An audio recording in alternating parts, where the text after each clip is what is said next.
வணக்கம் and welcome to cinema matrix. இந்த வீடியோவில் எதை பற்றி பார்க்க போகிறோம் அப்படின்னா, விஜய் விஷால் வந்து எங்களுக்குள்ள ஒன்றும் கிடையாது அப்படின்றத தெளிவாக வந்து பார்த்தீங்கன்னா ராணவ் கிட்ட வந்து எக்ஸ்பிளைன் பண்ணுறாரு. அண்ட் தென் ராணவுக்கும் ஒரு சில இன்புட்ஸ் கொடுத்துட்டு அவர் சைடில் இருக்கிற நியாயத்தையும் வந்து சொல்கிறாரு. அதை பற்றி நம்ம டீட்டெயிலாக இந்த வீடியோவில் பார்க்கலாம். அதுக்கு முன்னாடி நம்மளோட சேனலை சப்ஸ்கிரைப் பண்ணாமல் சப்ஸ்கிரைப் பண்ணி சப்போர்ட் பண்ணுங்கள். ஸோ தட் ஃபஸ்ட்டு ராணவுக்கு வந்து இந்த பர்டிகுலர் வீடு வந்து ஃப்ரெண்ட்ஷிப்கான இடம் கிடையாது அப்படின்றத வந்து சொல்கிறாரு. அதே மாதிரி லவ்வுக்கான இடமும் இது கிடையாது அப்படின்றத வந்து சொல்கிறாரு. ஏன்னா அது மூலமாக வர விமர்சனங்களுக்கு நம்ம பதில் சொல்ல ஆரம்பிச்சிருவோம், நம்மளோட கேமை விளையாடாமல் அப்படின்ற மாதிரி விஜய் விஷால் வந்து தெளிவாக வந்து ராணவ் கிட்ட சொல்கிறாரு. இந்த பர்டிகுலர் இடம் வந்து நம்ம விளையாடுறதுக்கான இடமே தவிர்த்து நம்ம ஃப்ரெண்ட்ஷிப்பையோ லவ்வையோ கேரி பண்ணுற இடம் கிடையாது அப்படின்றத தெளிவாக வந்து எக்ஸ்பிளைன் பண்ணியிருப்பார். அண்ட் தென் இது வந்து ஒரு ஷோ, நாங்கள் அதாவது தர்ஷிகா அண்ட் தென் விஜய் விஷால் பண்ணுறது க்யூட்டாக இருக்கலாம், மற்றவங்களுக்கு வந்து பார்க்குறதுக்கு இது வந்து க்யூட்டாக இருக்குது, ஒருவேளை இவங்க ரெண்டு பேரும் லவ் பண்ணுறாங்களோ அப்படின்ற தாட்ஸ் வரலாம். பட் எங்களுக்குள்ள நான் அவங்கக்கிட்டேயோ அவங்க எங்ககிட்டயோ வந்து நாங்கள் லவ் பண்ணுறோன்னு வந்து சொல்லிக்கவே கிடையாது. தர்ஷிகாவும் எக்ஸ்பிளிசிட்டாக நான் லவ் பண்ணுறேன் அப்படின்றத சொல்லலை, நானும் வந்து லவ் பண்ணுறேன் அப்படின்றத வந்து அவங்கக்கிட்ட சொன்னது கிடையாது.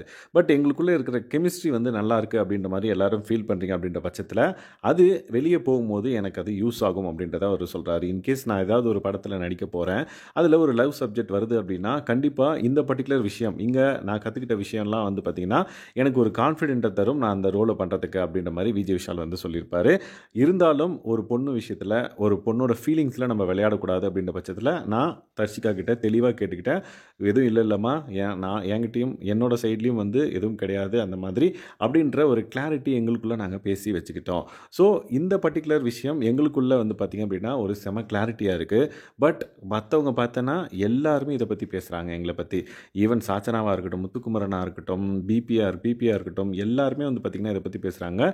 எக்ஸப்ட் ரஞ்சித் சாரை தவிர்த்து மற்றவங்க எல்லாருமே வந்து எங்களை பற்றி பேசியிருக்காங்க அப்படின்றத வந்து சொல்கிறாரு. ஸோ இது வந்து ஒரு ஷோ, இதுக்கு என்ன நம்ம பண்ணணுமோ அதை தான் பண்ணணும், இங்கே ஃப்ரெண்ட்ஷிப்புக்கோ லவ்வுக்கோ இடம் கிடையாது அப்படின்றத வந்து சொல்கிறாரு. அண்ட் தென் தர்ஷிகாவும் நானும் வந்து தெளிவாக இதை பேசிக்கிட்டோம், என்ன பண்ணணும் இந்த கேம் ஷோவில் அடுத்த கட்ட டேஸில் அப்படின்றது. லவ் அண்ட் தென் ஃப்ரெண்ட்ஷிப்புக்கு இடம் கிடையாது அப்படின்றத அவங்களுக்கும் வந்து புரிஞ்சிருச்சு. ஸோ எங்களுக்குள்ளே எதுவுமே கிடையாது அப்படின்றத இங்கேயே வந்து பார்த்திங்க அப்படின்னா இந்த ஷோலேயே வந்து பார்த்திங்கன்னா அவர் வந்து சொல்லிட்டாரு. ஏன் அப்படின்னா இது வந்து அடுத்த லெவலுக்கு போக போக அவரோட கேமை பாதிக்குமோ அப்படின்றதுனால இதை வந்து ராணுவ மூலமாக நம்ம எல்லாருக்கும் சொல்கிறாரா, இல்லை அவர் வந்து மனசை தேத்திக்கிறாரா அப்படின்றது தான் வந்து நம்மளுக்கு தெரியல. ஸோ நீங்கள் என்ன நினைக்கிறீங்க இதை பற்றி அப்படின்றத மறக்காமல் இந்த வீடியோவில் கமெண்ட் பண்ணுங்கள். அண்ட் தென் தர்ஷிகா வந்து பார்த்திங்க அப்படின்னா தெளிவாக இருக்காங்க அப்படின்றதும் வந்து நேற்று நடந்த கான்வர்சேஷனில் நம்மளுக்கு புரிஞ்சுது. ஸோ ரெண்டு பேரும் வந்து ஒரு கரெக்டான பாத்தில் தான் வந்து போகிறாங்களா இல்லையான்றது அப்கமிங் வீக்ஸில் அவங்க விளையாடுறதை வச்சு தெரிஞ்சிடும். Let's wait and watch. Yes, so that இந்த மாதிரியான பிக் பாஸ் அப்டேட்ஸை நீங்கள் தெரிஞ்சுக்கணும் அப்படின்னா நம்மளோட சேனலை சப்ஸ்கிரைப் பண்ணாமல் சப்ஸ்கிரைப் பண்ணி சப்போர்ட் பண்ணுங்கள். தேங்க்ஸ் கைஸ், பாய்.